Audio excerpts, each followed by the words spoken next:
Is it time to grow your business? In this resource, we will review a checklist of steps that will help you decide if and when to expand your childcare business. The information contained here has been prepared by Civitas Strategies Early Start and is not intended to constitute legal, tax, or financial advice. The Civitas Strategies Early Start team has used reasonable efforts in collecting, preparing, and providing this information, but does not guarantee its accuracy, completeness, adequacy, or currency. The publication and distribution of this information are not intended to create, and receipt does not constitute an attorney-client or any other advisory relationship. Reproduction of this information is expressly prohibited. In today's conversation, we'll discuss what are the initial steps that I should take before expanding my business, what resources are there to help me, and how business coaching can support me. When looking to expand your business, what should you look for? These things can include a needs assessment for the area and services that need to be provided, finances, staffing needs, and clarifying your goals. Resources for assessing the needs, creation of a budget, and a business plan are areas that we will provide resources for, and a business coach can support you in these areas as well.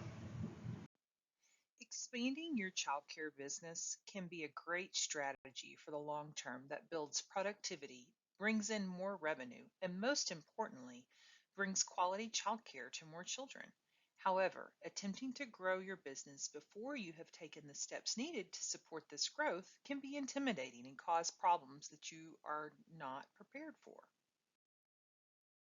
Sometimes small businesses will grow too fast or move forward without the necessary structure and capacity to execute the expansion, which can weaken or even end a business rather than strengthen it.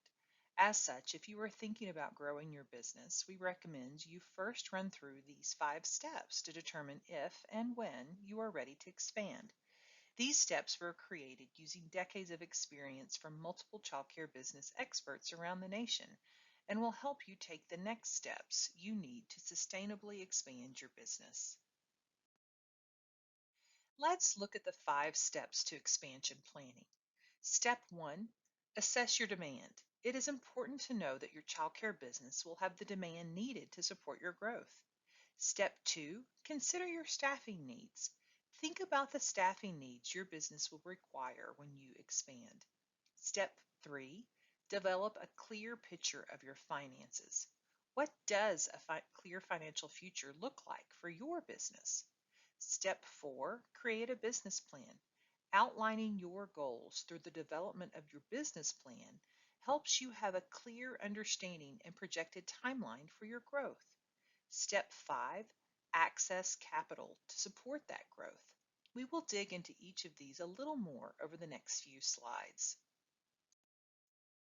Step 1, assess your demand. One of the most important factors for growth is having customers. You must make sure that you have the level of enrollment that you need to provide the revenue to sustain your growth before you begin the expansion process. That's why we recommend that you first make sure that the demand by parents and families exists to support the growth that you want to undertake. First, do you have a waiting list? The first indicator that it may be a good idea to expand your program is if you have more demand than you have available slots. If your current seats are all filled and you continue to receive inquiries from prospective families, this is a sign that there is enough demand to support your expansion. If you use a waiting list, now may be a good time to ensure that it is accurate. Taking some time to contact families to confirm their continued interest can be time well spent if you are thinking about expansion. On the other hand, if you don't have enough children enrolled to sustain your current business as it is, expanding will put an added burden on you as you try to assume the additional costs of expansion without having the projected revenue to sustain it. Next, is there a demand for the type of care that you plan to offer?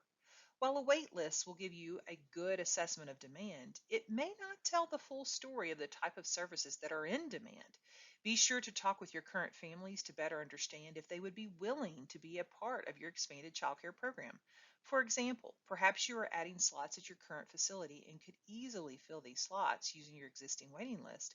However, if you are opening up a new location in another part of town or are transitioning from a family care setting to a center-based program, these could be deal breakers for your families if the location is not good for them or if they prefer family childcare over a center-based program.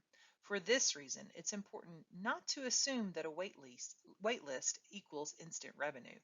Speaking with families on your wait list in advance can give you the information that you need to determine how many are likely to enroll in your expanded program, providing your business with the necessary revenue to sustain the added costs associated with growth. And finally, does your growth plan align with the needs of your community? The final way we recommend gauging demand before you undertake growth planning is to assess the needs of your community through talking with current families in your care, those on your waiting list, and even others in the community. You can reach out to families on your own or engage your staff to participate to better understand exactly who needs care in the area you are considering growing in. It's also helpful to understand the childcare landscape of the area and learn what other types of childcare businesses and programs are available. For example, are there particular services or characteristics of the location and families in the area that you need to consider? What hours of operation and other services, such as before and after school care, are families seeking?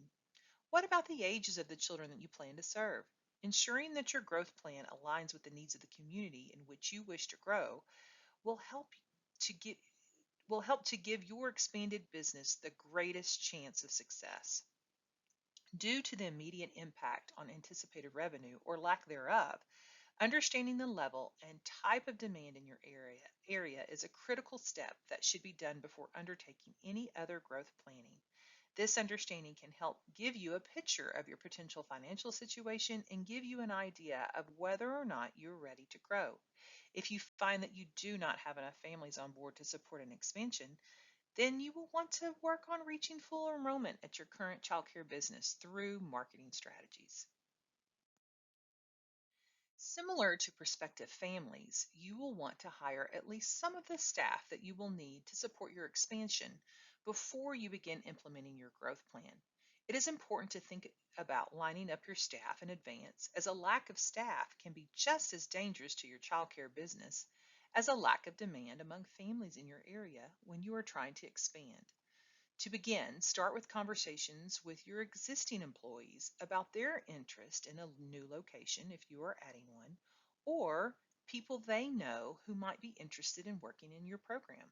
If expanding into a new region, it is also helpful to ask people familiar with the area about ways to attract employees, such as a local workforce development board.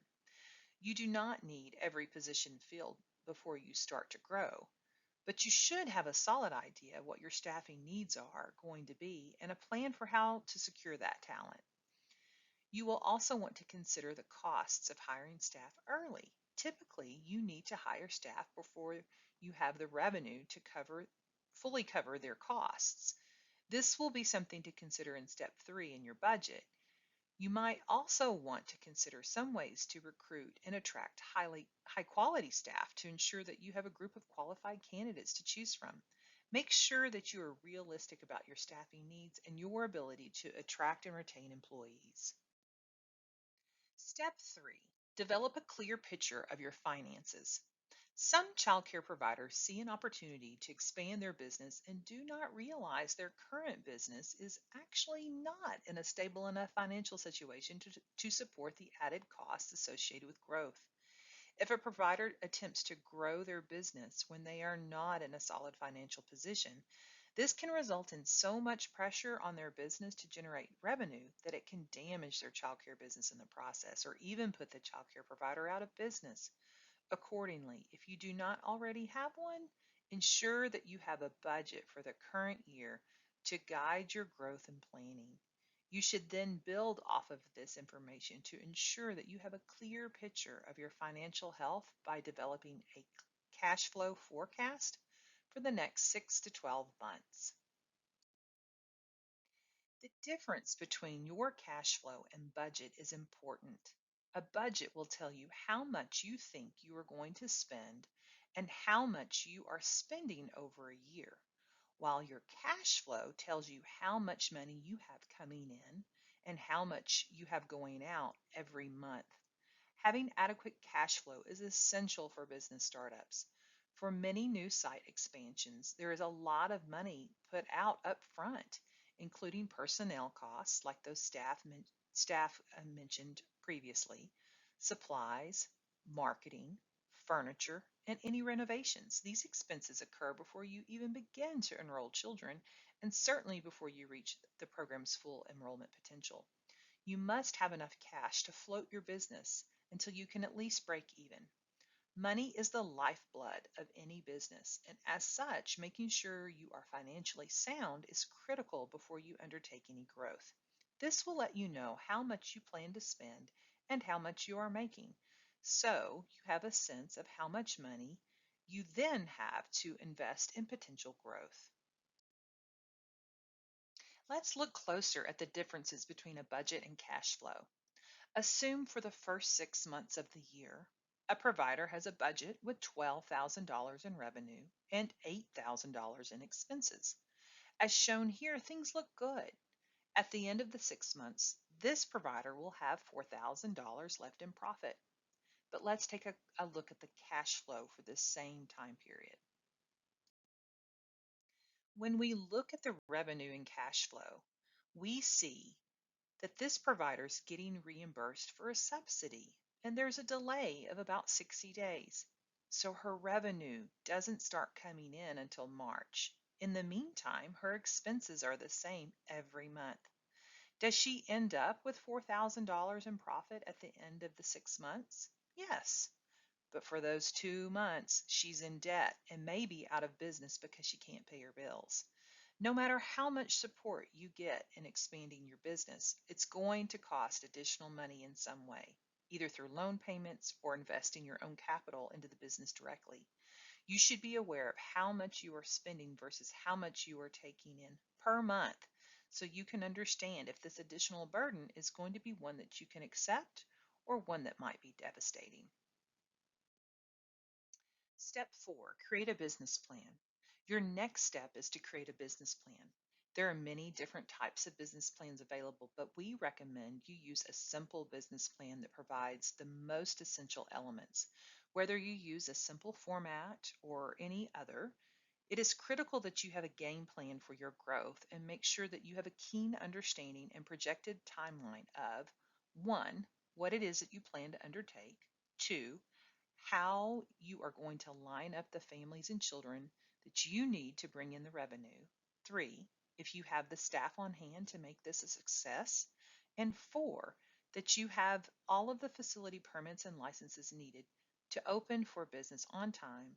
And lastly, 5, that you will have the cash flow throughout at least the first year so that you can keep paying your bills and obligations. Having a written business plan that includes a clear budget will not only help you have a pathway to growing your business, but it also helps you identify where you may need extra attention or finances. Step 5, access capital to support your growth. In many cases, when you plan to grow, you're going to need additional funds to make it a reality. Whether you're just adding a classroom to your current facility or building a whole new center or expanding a family childcare business, you will incur additional costs. In these cases, accessing capital can be helpful because it provides money to help you grow to then make more money. However, you should make sure that you can handle any associated costs with accessing capital.